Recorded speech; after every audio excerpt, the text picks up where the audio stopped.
Dear students, welcome to IACE. So మనకు నిన్నటి రోజు జరిగినటువంటి గ్రాండ్ టెస్ట్ యొక్క ఎక్స్ప్లెనేషన్ చూద్దాం. So first question, the sum of the four numbers is 64. So adding 3 to the first number, subtracting 3 from the second number, multiplying the third number by 3, dividing the fourth number by 3 gives the same result. Then what is the difference between the maximum and minimum values of those four numbers? 4 సంఖ్యలు మొత్తం 64. మొదటి సంఖ్యకి 3 కలిపిన, రెండో సంఖ్య నుంచి 3 తీసివేసిన, మూడవ సంఖ్యను 3 చే గుణించిన, నాలుగో సంఖ్యను 3 చే భాగించిన వచ్చు ఫలితాలు సమానం. అయితే ఆ 4 సంఖ్యల్లో గరిష్ట మరియు కనిష్ట విలువల మధ్య గల భేదం ఏంటి? సో ఒకసారి మీరు చూస్తే 4 నెంబర్స్ ఉన్నాయండి. So 4 numbers summit is what 64. 4 numbers sum is what 64. A plus B plus C plus D is what 64. A plus B plus C plus D is equal 64. So here the given మొదటి సంఖ్యకు 3 కలిపిన, so మొదటి సంఖ్యకు 3 కలిపిన, that is nothing but A plus 3 will be equal to second number నుంచి 3 తీసివేసిన, అంటే B minus 3 will be equal to మూడవ సంఖ్యని 3 చే గుణించిన, సో మూడవ సంఖ్యని 3 చే గుణించిన, అంటే 3C. నెక్స్ట్ ఫోర్త్ వన్ని 3తో భాగించిన వచ్చు ఫలితాలు సమానం. ఇవి 4 కూడా సమానమే. సో వీటన్నిటిని ఒక దాంట్లోకి మార్చుకుందామండి, అప్పుడు ఈజీ అయిపోతుంది మీకు. సో అన్నిటిని నేను ఏలో కన్వర్ట్ చేస్తానండి. ఇప్పుడు గిన్నె మీరు చూస్తే మొదటి 2 గిన్నె మీరు ఈక్వల్ చేసినట్లయితే, so A is equal to ఏమని రాయొచ్చు అండి, ఏ ఈజ్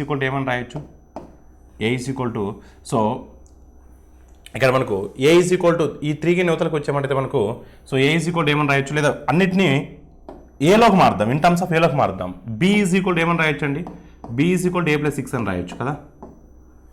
సో బీని కూడా ఇన్ టర్మ్స్ ఆఫ్ ఏలో కన్వర్ట్ చేశారు. సో ఈ -3 యువతలకు వస్తే +3 అవుతుంది. B is equal to A plus 6. ఇప్పుడు సిని గిన సో ఇన్ టర్మ్స్ ఆఫ్ ఏలో రాస్తే C is equal to, so వాటమ్మా సి ఈజ్ ఈక్వల్ టు ఈ 3 యువతలకు వస్తే ఏమవుతుందంటే A ప్లస్ 3/3 అవుతుంది. A plus 3/3. Next d is equal to ఏమని రాయొచ్చు అంటే, d is equal to 3 times of A plus 3 అని రాయొచ్చు. 3 times of A plus 3. So అన్నిటిని కూడా ఇన్ టర్మ్స్ ఆఫ్ ఏలో కన్వర్ట్ చేశాను కదా. సో ఇక్కడ సబ్స్టిట్యూట్ చేయండి అమ్మా. ఏ అంటే ఏనే, బి అంటే ఏమని రాయొచ్చు అండి మనం, A ప్లస్ 6 అని రాయొచ్చు. బి అంటే ఏమని రాయొచ్చు, A ప్లస్ 6 అని రాయొచ్చు. సి అంటే ఏమని రాయొచ్చు అండి, సో A ప్లస్ 3/3 అని రాయొచ్చు. అని రాయొచ్చు. డి అంటే ఏమని రాయొచ్చు అంటే 3 టైమ్స్ ఆఫ్ A ప్లస్ 3 అని రాయొచ్చు. 3 times of A plus 3 is equal to what 64. So ఒకసారి మీరు గమనిస్తే 3 అనేది ఎల్సి ఏమవుతుంది, సో 3 యువతలకు వచ్చేస్తే ఏమవుతుందంటే 3 times of 64 is nothing but 192. 364 times 192. 360 times 180. 3 4 12. 12 plus 180 192. Exactly 192. So ఇక్కడ మీరు చూస్తే 3 ఎల్సిఎం తీసుకున్నాం కాబట్టి ఇక్కడ 3A వస్తుంది, ఇక్కడ 3A వస్తుంది. 3A 6A అవుతుంది. 3 6 ఆర్స్ ఏమవుతుందో 18 అవుతుంది. Plus A plus 3. సో 3తో మల్టిప్లై చేస్తే 9A అవుతుంది. 3తో మల్టిప్లై చేస్తే 27 అవుతుంది.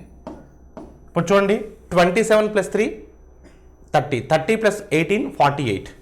సో 48ని మన అవతలకి పంపించినట్లయితే 192 minus 48 144.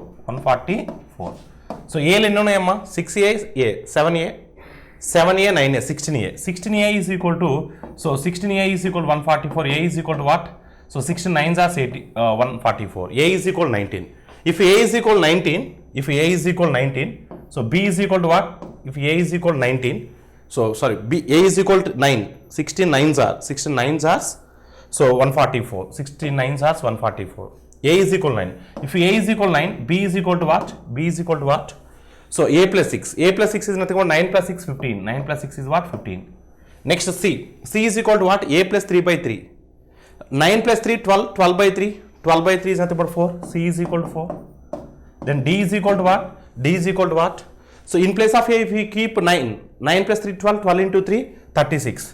So now we know all the 4 numbers. They are asking the difference between the maximum and the minimum values. So maximum it is 36, minimum it is 4. So the difference between maximum and minimum is what? 32. Difference is what? 32. So your answer is what? Option A. Option A is the right answer. What is the actual number if the new number formed by interchanging the digits in a 2-digit number is 18 more than the number originally given? Then the sum of the digits is 8. Some of the digits is 8. 2 అంకెలను తారుమారు చేయగా ఏర్పడిన కొత్త సంఖ్య మొదటి ఇచ్చిన సంఖ్య కన్నా 18 ఎక్కువ. మొదటి ఇచ్చిన సంఖ్య కన్నా 18 ఎక్కువ మరియు అంకెల మొత్తం 8 అయిన అసలు సంఖ్య ఎంత? సో ఒకసారి కింద మీరు చూస్తే అన్ని ఆప్షన్స్ మీరు 3 ఆప్షన్స్ కింద చూస్తే అంకెల మొత్తం కూడితే మనకి 8 వస్తుంది. దాన్ని బట్టి మనం ఆన్సర్ చెప్పలేము. కానీ 2 అంకెల సంఖ్యను అంకెలను తారుమారు చేయగా, సో ఫర్ ఎగ్జాంపుల్ దీన్ని 53ని 35గా రాస్తున్నాను, అంకెలను తారుమారుగా చేశాను. కొత్తగా ఏర్పడినటువంటి ఈ సంఖ్య మొదటి సంఖ్య కన్నా 18 ఎక్కువ అన్నాడు. కానీ ఇక్కడ 18 తక్కువ అవుతుంది. అంటే మీ ఆన్సర్ ఆప్షన్ ఏ కాదు. వాడు ఏమన్నాడంటే కొత్తగా ఏర్పడినటువంటి సంఖ్య న్యూగా ఫామ్ అయినటువంటి నెంబర్ అనేది ఒరిజినల్ నెంబర్ కన్నా 18 ఎక్కువ. So it's not your answer. Option c తీసుకుందాం. ఇప్పుడు దీని ఇన్వర్స్ తారుమారు చేస్తే ఏమవుతాయండి? ఇంటర్చేంజ్ చేస్తే 53 అవుతుంది. Original number is 35, new number is 53. Now new number is 18 more than the original number are not? అంటే కొత్తగా ఏర్పడినటువంటి ఈ యొక్క 53 అనేది ఒరిజినల్ సంఖ్య, అంటే అసలు సంఖ్య 35 కన్నా 18 ఎక్కువ కదా, అంటే సాటిస్ఫై అవుతుంది. కాబట్టి సో మీ ఆన్సర్ అనేది ఆప్షన్ సి అవుతుంది. ఆల్ ఆఫ్ యూ క్లియర్ అండి? So your answer is what? Option C. Question number 3. The ages of the people associated with the club are listed in arithmetic progression. The common difference is 3 months. The youngest person is 7 years old and the total age is 250. Then the number of people in the club is what? ఒక క్లబ్కు సంబంధించినటువంటి వ్యక్తులు వరుసగా అంకశ్రేణిలో కలవు. సాధారణ తేడా 3 నెలలు. వ్యక్తుల్లో చిన్నవాని వయసు 7 సంవత్సరాలు. సో అందరి వయసులో మొత్తం 250 అయితే ఆ క్లబ్లోని వ్యక్తుల సంఖ్య ఎంత? ఎంతమంది పీపుల్ ఉన్నారని అడుగుతున్నారు. సో ఇక్కడ క్లియర్గా మెన్షన్ చేసిందంటే వరుసగా అంకశ్రేణిలో కలవు, అర్థమెటిక్ ప్రోగ్రెషన్లో ఉన్నాయంట. So sum of the n terms in arithmetic progression. So ఎంతమంది? 250 ఇచ్చున్నారండి. టోటల్ 250 ఇచ్చున్నారు. 250 is equal to, so sum of the terms in arithmetic progression n/2 into 2a plus n-1 into d. 2a plus n-1 into d. n మనం find out చేయాలి. n/2 into 2a. a is nothing but మొదటి పదం, first term అంటే younger person age. a is equal to 7. చిన్నవాని వయసు 7 సంవత్సరాలు.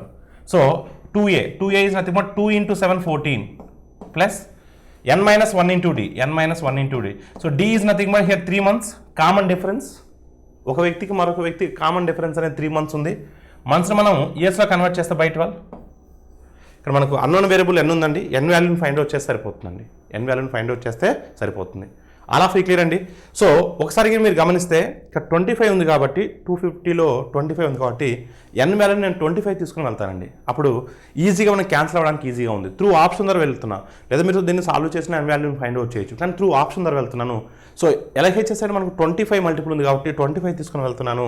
ఇప్పుడు నేను n ప్లస్లోకి 25కి substitute చేసినట్లయితే 25కి 25 క్యాన్సిల్ అవుతుందండి. అప్పుడు ఈ 2 యువతలకు వస్తే 10 into 2 20 అవుతుందండి. ఇక్కడ మనం 25కి సబ్స్టిట్యూట్ చేసినట్లయితే 25 - 1 24. 12 టేబుల్లో 24 2 times పోతుందండి. 2 3s are 6, 6 + 14 20. ఎగ్జాక్ట్గా సూటబుల్ అవుతుందండి. So put n is equal 25. Put n is equal 25. ఓకేనా? లేదంటే మీరు సాల్వ్ చేసినా కూడా ఆన్సర్ వస్తుంది. కానీ సాల్వ్ చేస్తే it will take some time అండి. సో మనకి LHS సైడ్ 25 ఉంది కాబట్టి RHS సైడ్ కూడా నేను n వాల్యూని 25గా తీసుకుంటున్నాను. సో 25 తీసుకుంటే మనకు ఆన్సర్ సూటబుల్ అవుతుందండి. So your answer is what? Option C. The 4 bells rang so at a time, so they each ring every 1 minute, 1/4 minutes, 1/2 minutes and 3/4 minutes. Then how many minutes later do they ring at a time? So ఇక్కడ ఒకేసారి మోగాయండి. ఒకసారి అది 1 నిమిషం, 1:1/4 నిమిషాలు, 1:1/2 నిమిషాలు మరియు 1:3/4 నిమిషాల తర్వాత మోగుతాయి. తిరిగి అవి ఏ సమయంలో మళ్ళా మోగుతాయి, తిరిగి ఎన్ని నిమిషాల తర్వాత అవి మళ్ళీ ఒకేసారి మోగుతాయి. ఇలాంటి ఫ్యూచర్ కోఇన్సిడెన్స్కి సంబంధించిన క్వశ్చన్స్ వస్తాయి.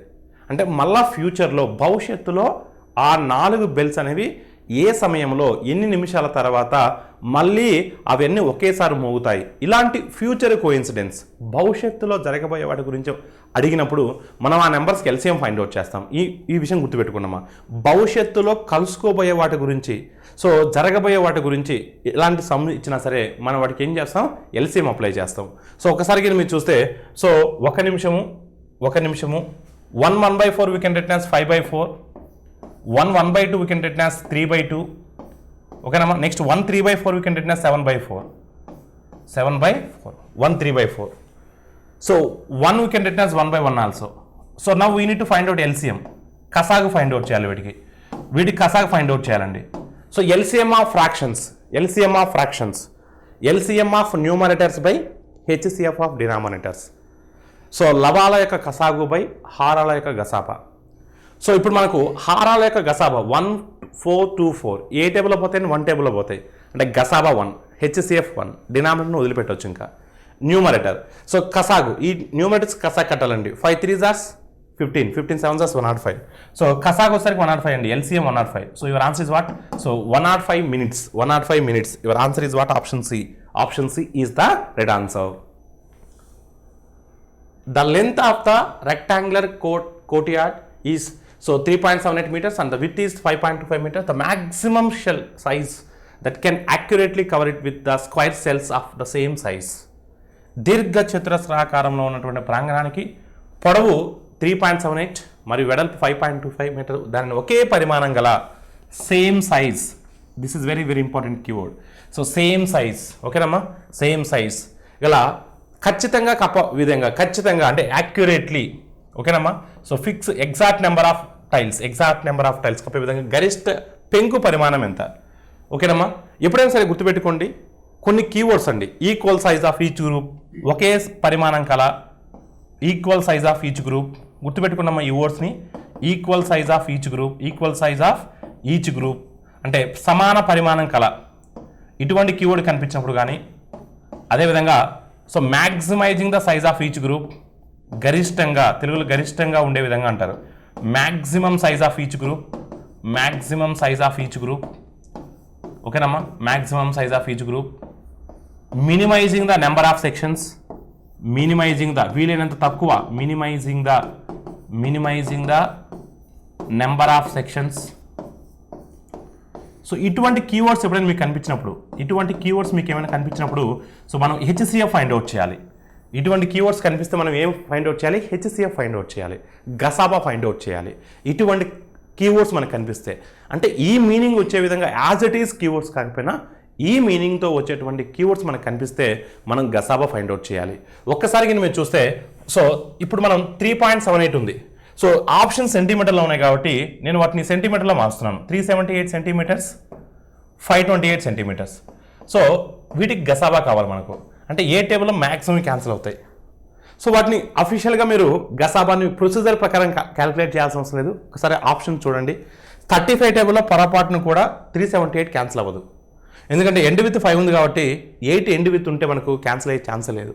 అంటే సో 28 టేబుల్లో కింద చూసుకుంటే మనం 28 టేబుల్లో కూడా ఇది క్యాన్సిల్ అవ్వదు. 378 అనేది క్యాన్సిల్ అవ్వదు. సో 28 టేబుల్లో క్యాన్సిల్ అవ్వట్లేదు అంటే 14 టేబుల్ కూడా ఆటోమేటిక్గా క్యాన్సిల్ అవ్వదు. ఓకేనమ్మా?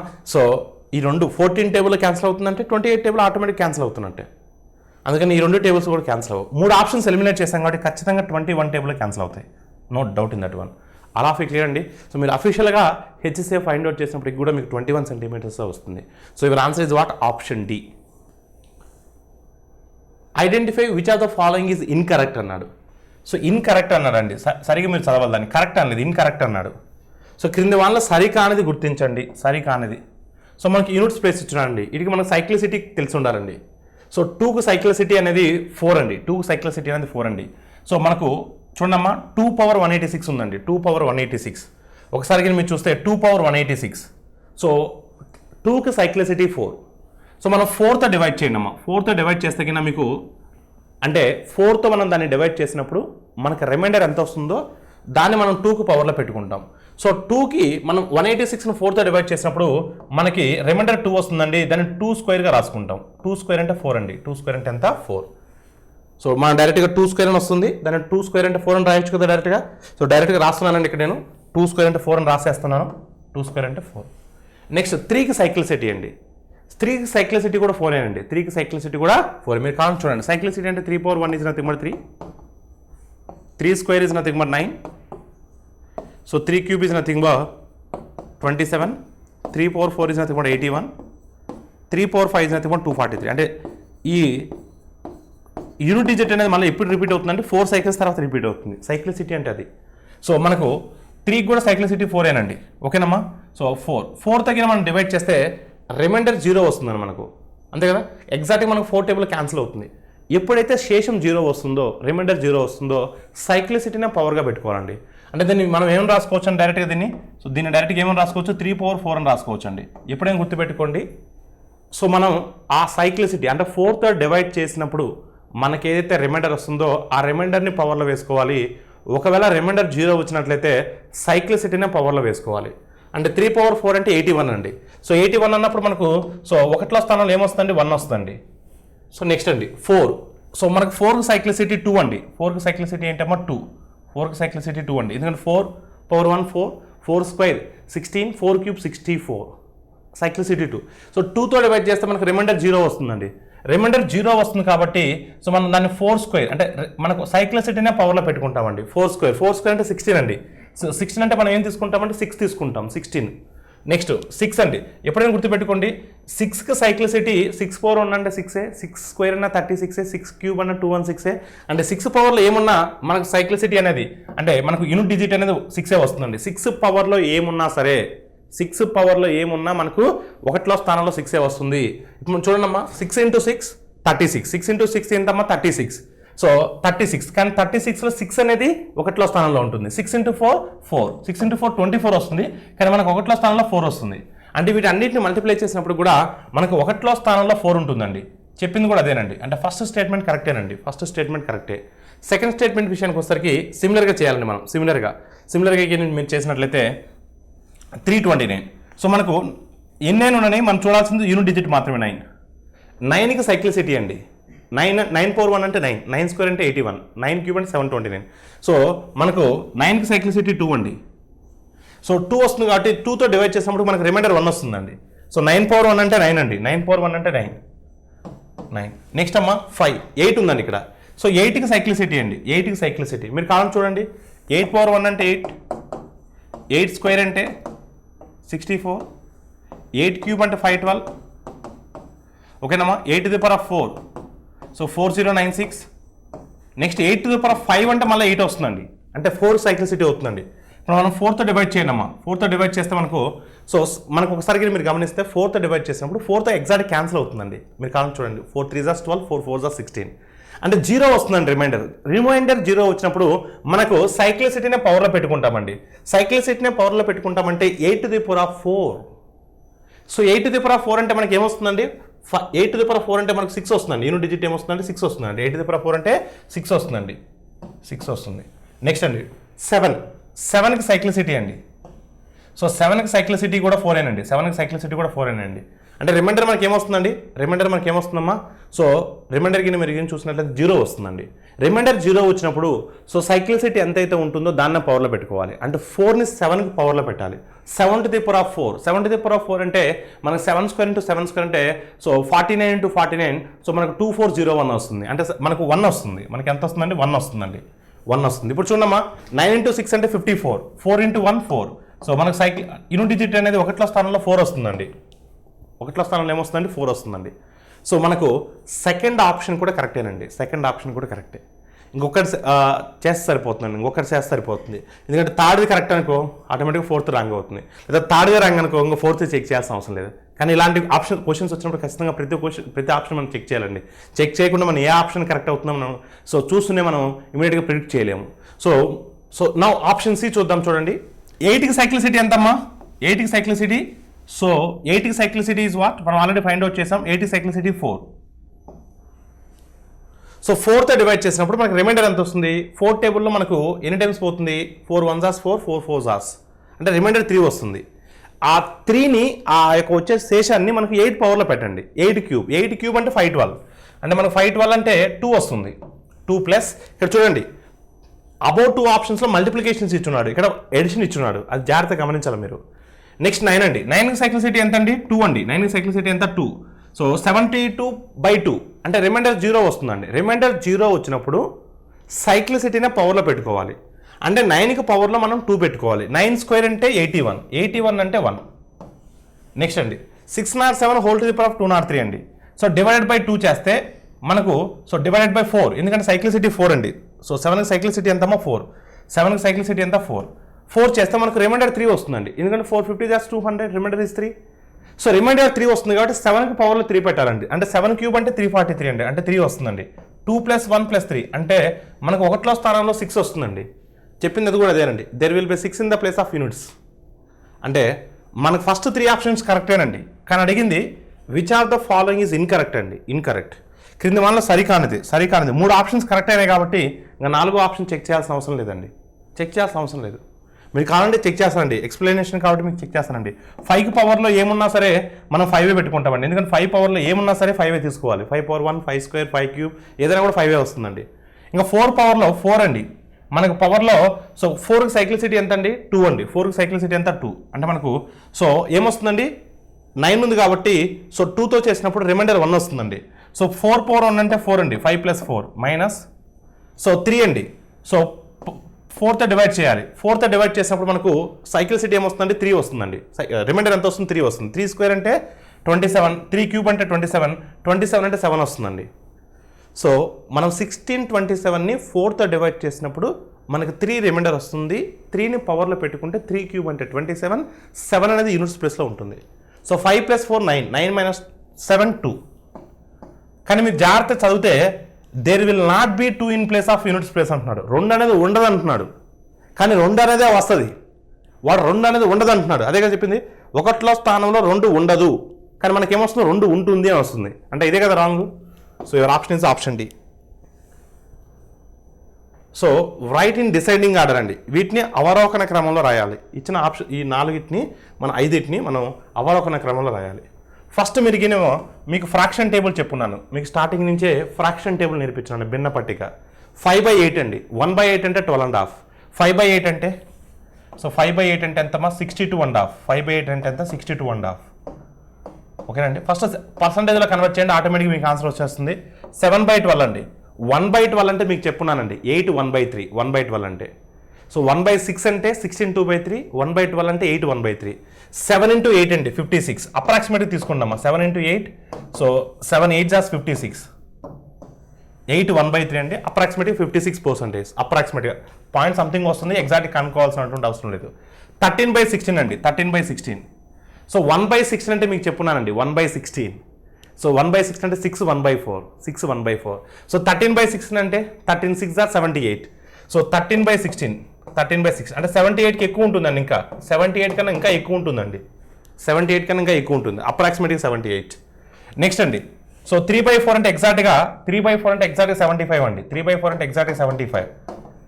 సో ఇది గ్రేటర్ దాన్ 78 ఉంటుందండి. గ్రేటర్ దాన్ 78 ఉంటుంది. ఓకేనమ్మా, గ్రేటర్ దాన్ 78 ఉంటుంది అప్రాక్సిమేట్గా. నెక్స్ట్ 16/29 అండి. ఇది అప్రాక్సిమేట్గా మీరు చూడండి అమ్మా. దీనికి ఎందుకంటే మనం 29 వరకు ఫ్రాక్షన్ టేబుల్ తెలియదు కాబట్టి 50% అంటే ఎంత వస్తుందండి? అప్రాక్సిమేట్గా 14.5 వస్తుంది. 50% అంటే చూడమ్మా, 50% అంటే 16/29లో 50% అంటే మనకు 14.5 వస్తుంది. సో ఒక 50% అంటే 50% అంటే 14.5 వస్తుంది. ఇంకొక 1.5 కావాలి. ఇంకొక 1.5 కావాలంటే మనం 5% తీసుకుంటే మనకు ఆల్మోస్ట్ 1.5 వస్తుంది అప్రాక్సిమేట్గా. అంటే ఇది 55% దగ్గరగా ఉంటుందండి. 55%కి సో 16/29 అనేది 55%కి దగ్గరగా ఉంటుందండి. 55%కి దగ్గరగా ఉంటుంది. 55%. 50% అంటే 14.5. 5% అంటే 1.45.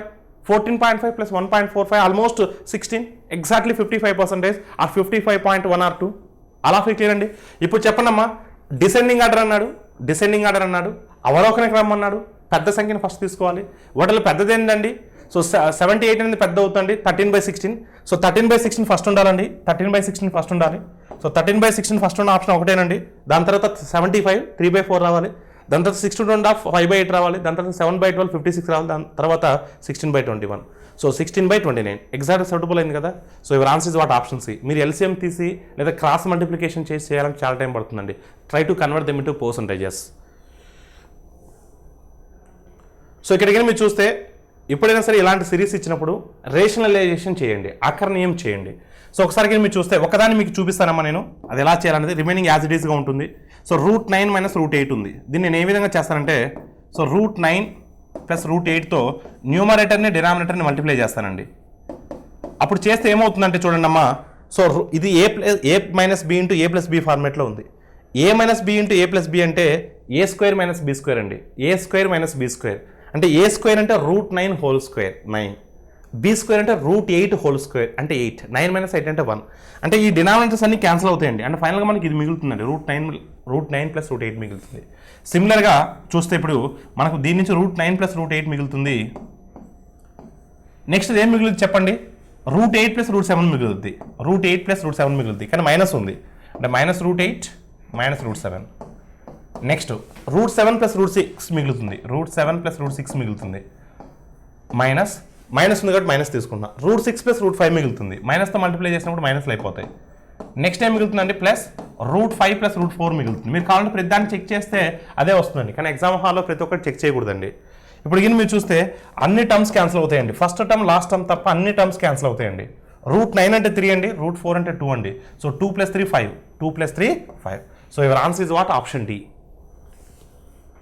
Question number 9. There are a few tables in a classroom. If 4 people sit on each table, so there 3 tables will be empty. If there are 3 people sitting on each table, 3 people have to stand. The number of students in the class is what? ఒక తరగతి గదిలో కొన్ని బల్లాలు ఉన్నాయి. ఒక్కొక్క బల్లపై 4 కూర్చుంటే 3 బల్లాలు ఖాళీగా ఉంటున్నాయి. ఒక్కొక్క బల్లపై 3 కూర్చుంటే 3 నిలబడాల్సి వస్తుంది. అయితే అసలుకి ఎంతమంది విద్యార్థులు ఉన్నారో అడుగుతున్నానండి. ఒకసారి మీరు గమనిస్తే 4 కూర్చుంటేనేమో 3 బల్లాలు ఎంటీగా ఉంటున్నాయి, 3 కూర్చుంటేనేమో 3 నిలబడాల్సి వస్తుంది. అంటే మన ఆన్సర్ 4కి మల్టిప్లై ఉండాలి, 3కి మల్టిప్లై ఉండాలి. అంటే ఆటోమేటిక్గా మన ఆన్సర్ 12కి మల్టిప్లై ఉండాలి. సో మన ఆన్సర్ 12కి మల్టిప్లై ఉండాలి. సో 12కి మల్టిపుల్ మన ఆన్సర్ ఉండాలి ఖచ్చితంగా. సో 12 టేబుల్లో పోయే ఆప్షన్స్ 2 ఉన్నాయండి. ఒక ఆప్షన్ చెక్ చేద్దామండి, అది కరెక్ట్ అయితే అది మీ ఆన్సర్ అవుతుంది.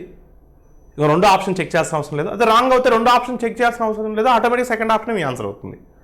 మీరు విద్యార్థుల సంఖ్య తెలియదు కాబట్టి ఎక్స్ అనుకుంటే సర్కస్ అవుతుందండి. సో ఒకసారి మీకు చూడమ్మా, ఫస్ట్ ఆప్షన్ తీసుకొని వెళ్దాం. ఒక్కొక్క బెంచ్లో 4 కూర్చోబెడితే మనకు 9 బెంచ్లు అవసరం అవుతాయి. ఇంకొక 3 బెంచ్లు ఖాళీగా ఉన్నాయి. అంటే మొత్తం బెంచ్ల సంఖ్య ఎంత? 12. మొత్తం బెంచ్ల సంఖ్య ఎంత? 12. సో ఓకే, బెంచ్ల సంఖ్య 12. ఒక్కొక్క బెంచ్లో 3 కూర్చోబెడితే 36 మంది ఉన్నారు. ఒక్కొక్క బెంచ్లో 3 కూర్చోబెడితే 12 బల్లాలు సరిపోతారు. కానీ వాడు ఏమంటున్నాడు? 3 మిగిలిపోతారు అంటున్నాడు.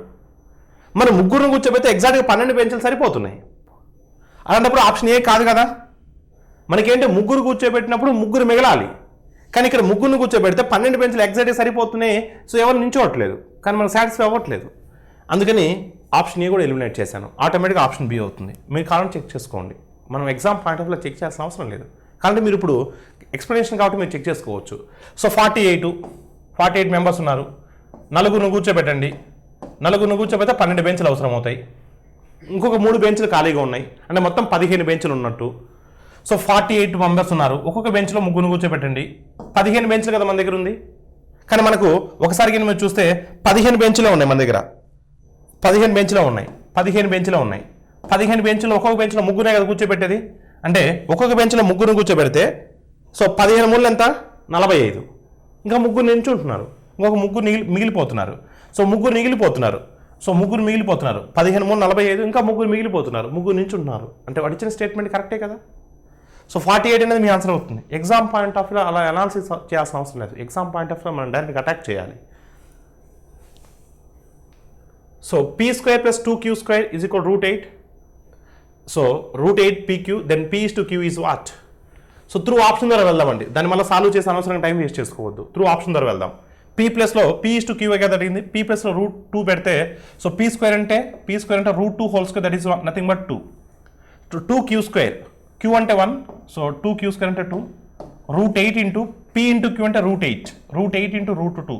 So √8 into √2 is nothing but √16. √16 is nothing but 4. 4 is equal to 4. Yes, satisfy అవుతుంది కాబట్టి అదే మీ ఆన్సర్ అండి. లేదు మీరు స్క్వేరింగ్ అని బోత్ సైడ్ చేస్తే దాన్ని సింప్లిఫికేషన్ చేస్తే it will take some time అండి. అలా చేయాల్సినటువంటి అవసరం లేదండి. So your answer is what? Option A.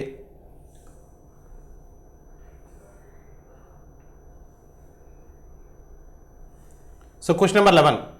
Marked price of one article, it is 8,400. So when a person buys an article, that sales tax is 3.5% to 3.1/3% is deducted. So then how much is that person saving? And ఇక్కడ విషయం ఏంటంటే, so ప్రకటన వేలపై అమ్మకపు పన్ను అనేది 3.5% నుంచి 3.1% తగ్గించినందువల్ల ఆ వ్యక్తికి ఎంత ఆదాయం అవుతుందని అడుగుతున్నాడండి. సో 3.5% నుంచి 3.1/3% తగ్గించడం వల్ల అతనికి ఎంత సేవ్ అవుతుంది? How much he is that person saving? So ఎంత పర్సెంట్ తగ్గితే అంత సేవ్ అవుతుంది. ఎంత పర్సెంట్ తగ్గింది ఇక్కడ? సో 3.5 అంటే ఏమని రాయొచ్చండి? 7/2 రాయొచ్చండి. 7/2 రాయొచ్చు. 7/2%. 3 1/3 అంటే ఏమని రాయొచ్చండి 10/3 అని రాయొచ్చండి 10/3. సో మనం ఎల్సిఎం 6 అనుకుంటే ఓకేనమ్మా. So 2 3s are 2 7s are 21, 3 2s are so 2 10s are 20. That is nothing but 1/6% అండి 1/6%. సో మరి ఎంత పర్సెంట్ సేవ్ అవుతుందండి 1/6% సేవ్ అవుతుందండి. 1/6% దేని మీద సేవ్ అవుతుందండి 1/6% దేని మీద సేవ్ అవుతుందండి 1/6% ఆఫ్ 8400 అండి. ఆ పర్సంటేజ్కి ఆ 2 zeros క్యాన్సిల్ అవుతాయండి. పర్సంటేజ్ అంటే బై 100 రాయాలి. ఆ పర్సంటేజ్కి 2 zeros క్యాన్సిల్ అవుతాయి. 6 టేబుల్లో 84 ఎన్ని టైమ్స్ పోతుందండి 6 14 times 84, 14 6 hours 84, 6 14 hours 84. So your answer is what 14 rupees save అవుతుందండి. So your answer is what option C. In a village 10% people died of cholera.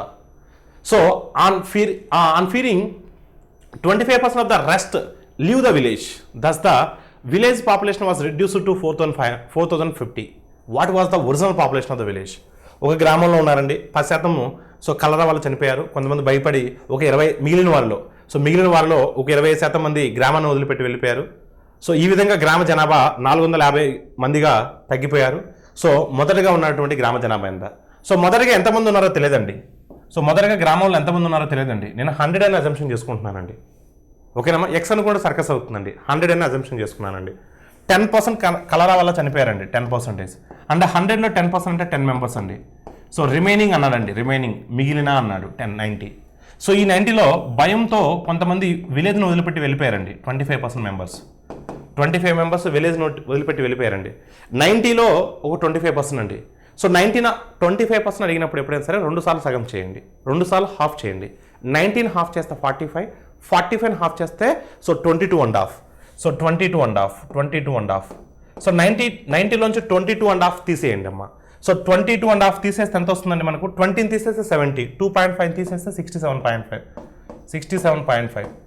అంటే మనకు 100 అనుకుంటే ఫైనల్గా 67.5 మిగిలారండి. కానీ లెక్క ప్రకారం ఎంత అండి 4050 అండి. 4050. How many times it goes? That money times it goes అండి. సో ఒకసారి మీరు చూస్తే 67 టేబుల్లో 6 times పోతుంది చూడండి కావాలంటే. 60 times 360, 6 7s are 42. ఓకేనమ్మా. సో ఎగ్జాక్ట్గా 6.5 are 3, 6.5 are 3, 3 plus 42 45, 45 plus 360 405. ఎగ్జాక్ట్గా 6 times పోతుందండి. సో 0 ఉంది కాబట్టి 60 times పోతుందండి. So 60 times of 100, 60 times of 100 is what 6000. So your answer is what అమ్మా 6000. Option D is the right answer. Option D is the right answer. All of you clear అండి? So in the price of a sugar, the reduction is 6 1/4%. One person at 120 rupees would buy 1 kg more sugar. What is the price sugar after deduction? So అంటే price తగ్గిన తర్వాత new price అడుగుతున్నారండి. So చక్కెర ధరలో 6.24% తగ్గడం వల్ల 120 రూపాయలకి ఒక వ్యక్తి 1 kg ఎక్కువ చక్కెర కొనగలిగాడు. తగ్గించిన తర్వాత చక్కెర రేట్ ఎంత? They're asking new price. So కొత్త ధర అడుగుతున్నాడు. మీ అందరికీ చెప్పున్నానండి నేను ఆల్రెడీ. న్యూ ప్రైస్ ఇది nothing but change in price by change in quantity. ఓకేనండి. సో ధరలో మార్పుపై పరిమాణంలో మార్పు. మీకు ఈ పాయింట్ చెప్పున్నాను. ధరలో మార్పుపై పరిమాణంలో మార్పు. సో ధరలో మార్పు ఎంతమ్మా 6 1/4. 6 1/4 అంటే మీకు 1/16 అని చెప్పున్నాను. ఫ్రాక్షన్ టేబుల్ చెప్పున్నాను కాబట్టి మీరు ఫ్రాక్షన్ టేబుల్ తీసి చూడండి. So 6 1/4% is nothing but 1/16. So 1/16 into 120. ఓకేనమ్మా. సో డివైడెడ్ బై పరిమాణంలో మార్పు. ఎన్ని కేజెస్ అంటే 1 kg అండి. సో 16 టేబుల్లో 16 7s are 112, 16.5 times అండి. So your answer is what 7.5. అంటే తగ్గించిన తర్వాత 1 kg ధర 7.5. గుర్తుపెట్టుకోండి. New price is nothing but change in price by change in quantity. So ధరలో మార్పు బై సో పరిమాణంలో మార్పు. As the cost of tea increased by 20%, one reduced its consumption by so 20%. What percentage did he reduce the cost of the tea? So tea ఖరీదు 20% పెరగడం వల్ల ఒకడు దాన్ని వాడకాన్ని 20% తగ్గించాడు. అతను టీపై ఖర్చుని ఎంత శాతం మేరకు తగ్గించుకోగలిగాడు? అసలు టీకి ఎంత ఖర్చు పెడుతున్నాడో తెలియదండి. 100 రూపీస్ అనుకుంటున్నానండి. సో 20% పెరగడం వల్ల ఖరీదు 20% పెరగడం వల్ల 100 మీద 20% పెరిగితే ఎంత అవుతుందండి? 20 అవుతుందండి. అప్పుడు ఎంత అవుతుందండి? 120 అవుతుందండి. సో అతను వాడకాన్ని 20% తగ్గించాడండి. పెరిగితే పైకి వేయండి, యాడ్ చేయండి, తగ్గితే కిందికి వేయండి, సబ్ట్రాక్ట్ చేయండి. సో 120లో 20% అండి. 10% అంటే 12 అండి, 20% అంటే 24 అండి. సో 120లో 24 సబ్ట్రాక్ట్ చేస్తే 96 అండి. 100 కాస్త 96 అవుతుందండి. 100 కాస్త 96 అవుతుందంటే ఎంత పర్సెంట్ తగ్గినట్టండి? 4% తగ్గినట్టండి. ఎంత పర్సెంట్ తగ్గినట్టు? 4% తగ్గినట్టండి. So your answer is what? Option B. Option B is the right answer. One man bought 2 horses for 72,900 and sold one for 6% loss and another for 7.5% profit. So with no profit, no loss on the whole no profit, no loss andi. Then what is the difference between the cost prices of these 2 horses andi? ఓకేనా? So ఒక వ్యక్తి 2 గుర్రాలని 72,900 రూపాయలు కొని ఒకదాన్ని 6% నష్టానికి, so రెండవ దానిని 7.5% లాభానికి అమ్మగా మొత్తం మీద అతనికి లాభం కానీ నష్టం కానీ కలగలేదండి. సో ఆ 2 గుర్రాలు కొన్న ఖరీదుల మధ్య భేదం ఎంత? సో ఒకసారి మీరు చూస్తే ఒకదాన్ని 6% నష్టానికి మిక్సర్ సార్ ఎలిగేషన్ ద్వారా చేస్తున్నానండి. ఒక గుర్రాన్ని 6% నష్టానికి, నష్టం అన్నారు కాబట్టి -6 పెట్టాను.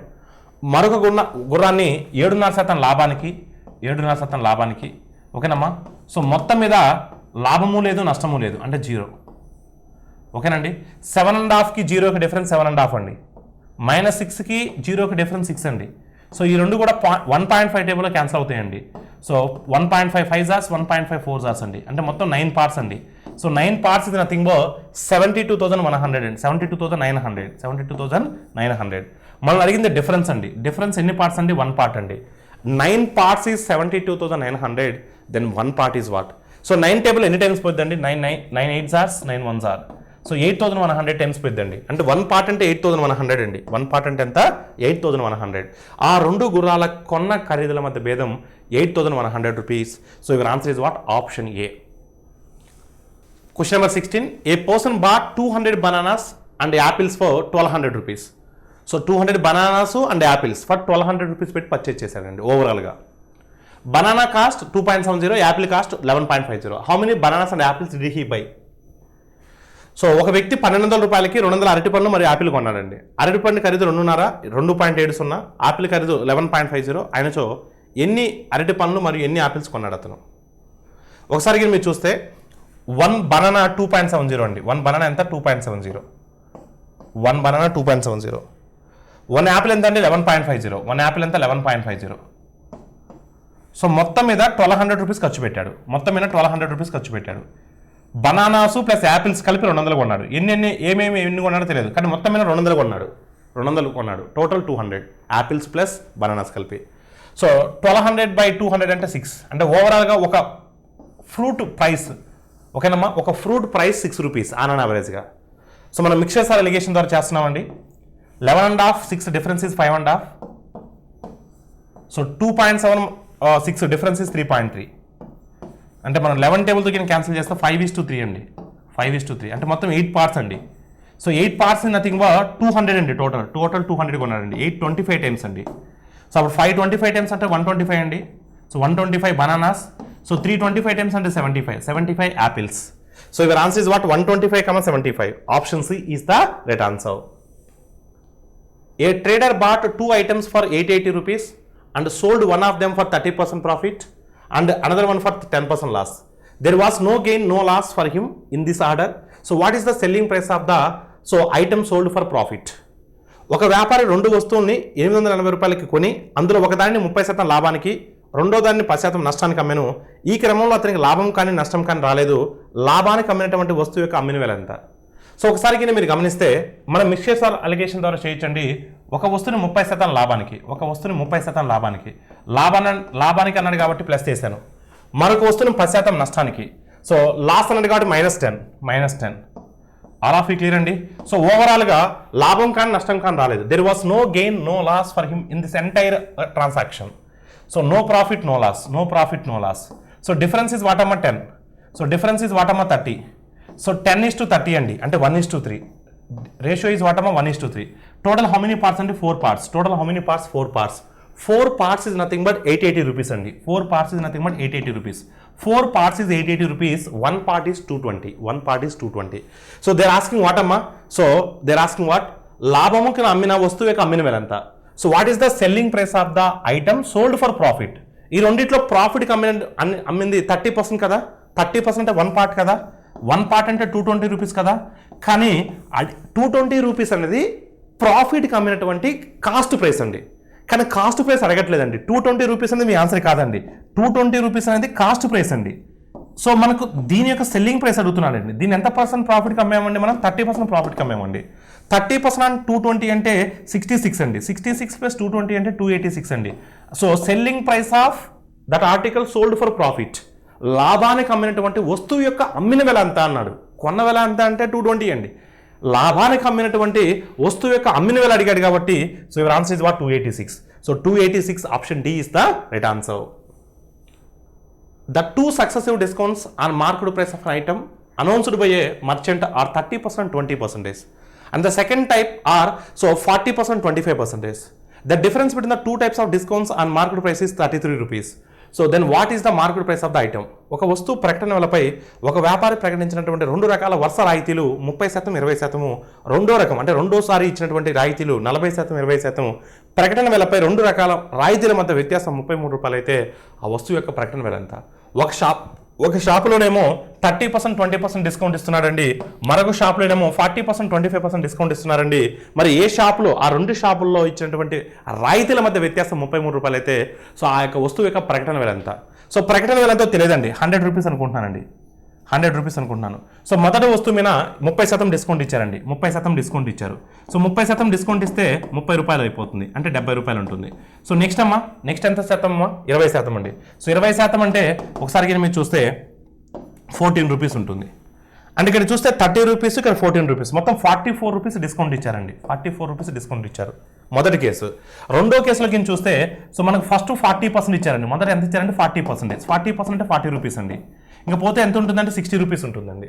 నెక్స్ట్ 25% ఇచ్చారండి. 60 మీద 25% అండి. 60 మీద 25% అంటే 16 2 టైమ్స్ హాఫ్ చేయండి. 16 హాఫ్ చేస్తే 30, 13 హాఫ్ చేస్తే 15. సో మళ్ళీ దీన్ని ఫైండ్ అవుట్ చేయాల్సిన అవసరం లేదండి. 40, 15, 55 అంటే రెండోసారి 55 రూపీస్ ఇచ్చారండి డిస్కౌంట్. మొదటి కేసులో 30, 20 ఇస్తే 44% డిస్కౌంట్ వస్తుంది. 40, 25 ఇస్తే 50 డిస్కౌంట్ వస్తుంది. అంటే డిఫరెన్స్ ఎంత అండి? మనకు డిఫరెన్స్ ఎంత? 11. కానీ లెక్క ప్రకారం డిఫరెన్స్ ఎంత అండి? 33.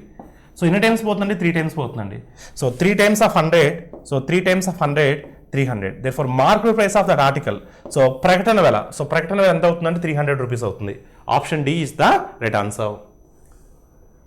What is the ratio of those shares so which are equivalent to the simple interest and same time period at fixed rate of 8% per annum and that second portion at the rate of 12% per annum. కొంత సొమ్ములో ఒక భాగాన్ని సంవత్సరానికి 8% సామాన్య వడ్డీ rate చొప్పున, రెండో భాగాన్ని సంవత్సరానికి 12% వడ్డీ రేటు చొప్పున ఒకే కాలానికి పెట్టుబడి పెట్టగా వాటిపై వచ్చి వడ్డీలు సమానమేనా? ఇది చాలా ఇంపార్టెంట్ అండి. వడ్డీలు సమానం అంటున్నాడండి, ఒకే కాలం అంటున్నాడండి. సో సేమ్ టైం పీరియడ్ అన్నాడండి. So equal to simple interest అండి. Equal to the simple interest అన్నాడండి. సింపుల్ ఇంట్రెస్ట్ ఈక్వల్ అంటున్నాడండి. సింపుల్ ఇంట్రెస్ట్ ఈక్వల్ అంటే ఏంటమ్మా? R1T1 ఈస్ టు R2T2 అండి. టోటల్ రేట్ ఆఫ్ ఇంట్రెస్ట్ని ఈక్వల్ చేస్తున్నామండి. Total rate of interest equal అంటున్నాడండి. ఓకేనమ్మా? ఇంట్రెస్ట్ని ఈక్వల్ చేశాను. టైం పీరియడ్ సేమ్ అంటున్నాడండి. టైం పీరియడ్ సేమ్ అండి. ఓకేనండి? సో అప్పుడు ఏమవుతుందండి? First case rate of interest అంతా 8%, second case rate of interest అంతా 12%. అంటే 2:3 అండి. 2:3. కానీ అడిగింది ఏంటంటే సో ఆ యొక్క భాగాల యొక్క నిష్పత్తి. సో ప్రిన్సిపల్స్ రేషియో అడుగుతున్నాడండి. సో ప్రిన్సిపల్స్ రేషియో అన్నప్పుడు R/T అనేది A/Bలో ఉంటే ప్రిన్సిపల్స్ అనేవి 3:2లో ఇన్వర్స్లీ ప్రపోర్షనల్గా ఉంటాయండి. So P is inversely proportional to total rate of interest అండి. So your answer is what 3:2. So option C is the right answer. So Ramana borrows 7,000 from one of the bank and a simple interest, 3,000 paid after 3 years for the original loan. To close the account for the 5th year from the date of the taking the loan, he has to pay so 5,450. Then what is the interest rate he paid? So Ramana ఒక bank నుండి 7,000 రూపాయలు బారోడ్కి అప్పుగా తెచ్చుకున్నాడండి. చాలా జాగ్రత్తగా వినండి మీరు. అప్పుగా తీసుకున్న అసలు గాను 3 సంవత్సరాల తర్వాత 3,000 చెల్లించాడండి. అప్పు తీసుకున్న రోజు నుండి 5వ సంవత్సరాంతరాన అతని ఖాతా ముగించుటకు బ్యాంకుకి అతను 5,450 రూపాయలు చెల్లించాల్సి వచ్చిందండి. అయితే అసలు తీసుకున్నటువంటి వడ్డీ రేట్ ఎంత? అతను ఎంత వడ్డీ రేటుకి అప్పుగా తీసుకున్నాడు? చాలా జాగ్రత్తగా గమనిస్తే మీరు, అతను 7,000 రూపాయలకి అప్పుగా తీసుకున్నాడు. మొదటి 3 సంవత్సరాలకి వడ్డీ 7,000 రూపాయల మీద కట్టాలి మొదటి 3 సంవత్సరాలకి. కానీ 3 సంవత్సరాల తర్వాత 3,000 చెల్లించిండు. 3,000 చెల్లించిండంటే అసల్లో 3,000 తగ్గిపోతుంది. అంటే 4,000 రూపాయలు ఉంటుంది. అంటే మొత్తం 5 సంవత్సరాల తర్వాత 5 సంవత్సరాల తర్వాత అంటే మిగతా 2 సంవత్సరాలకి అతను 4,000 మీద వడ్డీ కట్టాలి. మొదటగా ఒకసారి మీరు గమనిస్తే 7,000 రూపాయలు తీసుకున్నాడు. 7,000 రూపాయలను కూడా 3 సంవత్సరాలు కట్టాలి. 3 సంవత్సరాల తర్వాత 3,000 కట్టేశారు కాబట్టి ఆ కట్టేసిన 3,000కి వడ్డీ కట్టరు. అంటే మేము 3,000 ఇచ్చేసారు ఆల్రెడీ. అందుకని మిగతా 4,000 మీద మిగతా 2 సంవత్సరాలకి వడ్డీ కట్టాలి. అంటే మొత్తం మీద మీరు ఎంత మీద వడ్డీ చెల్లిస్తున్నారు? ఇక్కడ ఒక 21,000, ఇక్కడ ఒక 8,000, మొత్తం 29,000 మీద మీరు వడ్డీ చెల్లిస్తున్నారు. 29,000 మీద మీరు వడ్డీ చెల్లిస్తున్నారు. అసలు మీరు మొత్తం పే చేసింది ఎంత? తీసుకున్న అసలు ఎంత? 7,000. బాబు చూడండి అమ్మా జాగ్రత్తగా. తీసుకున్న అసలు ఎంత? 7,000. మీరు కట్టింది ఎంత? ఒకసారి 3,000 కట్టారు, ఒకసారి చివరిని ఎంత కట్టాల్సి వచ్చింది? 5,450 కట్టాల్సి వచ్చింది. 5,450 కట్టాల్సి వచ్చింది. అంటే మొత్తం ఎంత కట్టారు మీరు? 8,450 కట్టారు. 8,450 కట్టారు. తీసుకుంది 7,000, మీరు చివరి కట్టింది 8,450. అంటే వడ్డీ ఎంత కట్టారండి? వడ్డీ రూపంలో ఎంత కట్టారండి? వడ్డీ రూపంలో 1,450 కట్టారు. అంటే ఈ 1,450 రూపీస్ వడ్డీ రూపంలో కట్టారు, ఇంట్రెస్ట్ రూపంలో కట్టారు. సో ఈ 1,450 అనేది దేని మీద వడ్డీ అండి? టోటల్ 29,000 మీద వడ్డీ అండి. టోటల్ 29,000 మీద వడ్డీ. టోటల్ 29,000. ఆ 29,000 ఎలా వచ్చిందో మీకు చెప్పానండి ఆల్రెడీ. సో 10% అంటే 2,900 అండి. సో 2,900లో హాఫ్ 1,450 అండి. అంటే ఎగ్జాక్ట్లీ 5% వస్తుందండి. So your answer is what? Option C. Option C is the right answer. So మనకు గ్రాండ్ టెస్ట్ జరిగిందండి. ఆ గ్రాండ్ టెస్ట్లో 1 to 20 క్వశ్చన్స్ పార్ట్ 1లో చెప్పున్నాను. సో పార్ట్ 2 అనేది మీకు సెకండ్ వీడియోలో, అంటే రిమైనింగ్ క్వశ్చన్స్ అన్ని కూడా పార్ట్ 2లో చెప్తాను. Thank you all of you.